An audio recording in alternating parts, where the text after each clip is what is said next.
All right, now as I was editing this video that you're about to watch, I realized that there were a couple things that I probably should have addressed that I didn't in the original, so I wanted to just mention those up front here before we actually dive into the video. And I want to just answer the question, why does it matter? Why not just use a stock compressor? Why even use different, analog modeled compressors? Why not just learn the stock compressor and run with that? And that's actually fair. And I would say if you are just starting out, by all means, learn your stock compressor. Don't worry about the others for now. Just focus on your stock compressor. And beyond that, I would also say perhaps you could focus on your stock compressor and then play with one analog modeled compressor just for fun. Something that is a little different, that sounds cool, and that'll give you some experience outside of just your main stock compressor. But you can achieve so much. You can basically achieve anything you ever need when it comes to compression. You can achieve that with a stock compressor. Now, you might ask then, okay, what is the purpose then? Why do we ever use analog modeled compressors? And the answer to that is these analog modeled compressors, it's not just that they compress. Compression isn't just about turning down the volume. Compression is also about tonality. It's also about color. And so certain compressors, certain compressor plugins have very specific colors and tones to them. And a lot of them, especially the analog modeled ones, they have a bit of saturation to them. And so these other compressors can add certain details and certain qualities to your vocals and other tracks in your mix that a stock compressor just doesn't quite do, right? So I did want to mention just that up front here, just so you have a bit of an upfront understanding of why even bother with these other types of compressors. Why not just focus on the stock compressor? And again, to reiterate that point again, if you are just starting out, by all means, learn your stock compressor, master it. And then one step beyond that, perhaps you could master your stock compressor and then bring in one other like analog modeled compressor. Maybe it's already inside of your DAW. Maybe you buy one of the compressors from Waves and you bring that into your workflow and you learn how to use that compressor as well. And then beyond that, you can obviously just have fun and do whatever you want. So, all right, let's now dive into the actual video. Here we go. All right, so now let's discuss the difference between a stock compressor that looks kind of like this, that you definitely have in your DAW, versus analog modeled compressor plugins. So to compare, let's start off with an 1176 compressor. Now, so many DAWs have this, so many plugin companies have their own version of an 1176 stock compressor, and Studio One is no different. Here in the Fat channel in Studio One, there is this 1176 compressor. And one of the things you'll probably notice is that there are less knobs, so there's less happening here. So it feels more minimalistic, which I love. I'm such a big fan of plugins that kind of have some things preset. It's like you're starting with a preset. There's not a whole lot you can do, but it has its tone and it has its thing that it does and its effect that it adds to your song, but it does it really well. I just love plugins like that. One knob reverbs, anything that is very minimalistic, but is really good at in a very narrow domain, if you will. Okay, so as you can see here, we have input, output, attack, release, and then we do have this these ratio buttons here. Now, input is basically just a threshold. So this, if the input is all the way down here, it's not going to be compressing. Let me turn off this stock compressor and we'll bring this one over here. That way we can just hear this. Wait, why am I not hearing the vocal? What is going on? Why am I... Oh, it's because I have the input all the way down. Right? So it takes the track, and in this case the vocal, and if the input is all the way down, then you hear, not only don't you hear any compression, you hear nothing at all because the input is all the way down. So Did I just think twice? Yeah. So the input gain is very much just like a threshold, because the more that you crank it, that's like turning the threshold down, the more compression will happen because you're starting to lower the threshold. And because here, flickering like my satellite, maybe, right? Maybe she's a thorn in my side, my kryptonite, I don't know how to fight this.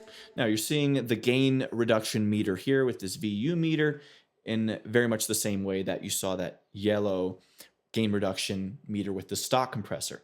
So the input gain, that is again basically a threshold. And then you have the output gain, which is the output gain. The equivalent of that using the stock compressor is, turn this back on, is this makeup gain or the output gain on that type of compressor. And often what you want to do is make the output level very close to what the level was before you added compression. So if I turn off the compressor and turn it back on, there shouldn't be a huge drop off or gain in volume. Use your all in, it's all inside. Which that is what's happening here. It's a huge drop off in volume. So what we need to do is add more output gain here.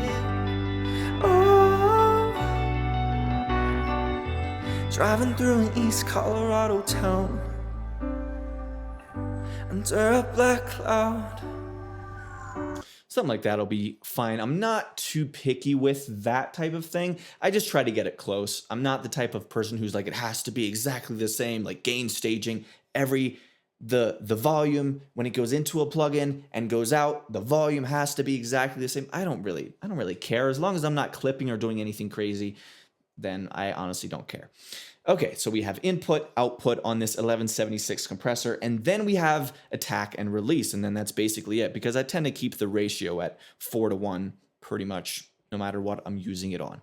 So the attack time is, so this is going to be the opposite of what it looked like on the stock compressor, because on the stock compressor, this was faster, and then this was slower, but it's the reverse on an 1176. This is fastest, this is slowest. So to the left slowest, to the right's fastest.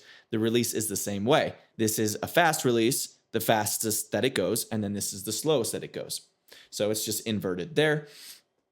So with the attack, the thing to know about an 1176 stock compressor specifically is that it is a very aggressive compressor. It is a very fast attack compressor. No matter where you put this attack time, it is going to be a fast attack. Remember when I said in the last video how I tend to, on attack, I will often, it'll be between 1 millisecond and 50 milliseconds for the attack time when I'm using it on a vocal. Well, the slowest that this 1176 compressor attack time goes is 0.8. So it's actually less than 1 millisecond. And that's the slowest that it goes. And the fastest that it goes is 0.02. So just ridiculously fast. Going back to that hammer analogy, as soon as the volume crosses the threshold, bam, that hammer's hitting it. So the 1176 is just an aggressive compressor by nature. Okay, so that's important for you to know. I tend to use this a lot on, rock vocals, pop vocals, anything where you really want the vocal to be up front and cut through the mix. Okay, so let's mess around with this attack time a little bit. There's a lost girl in my sights, but what did I just think twice? Yeah.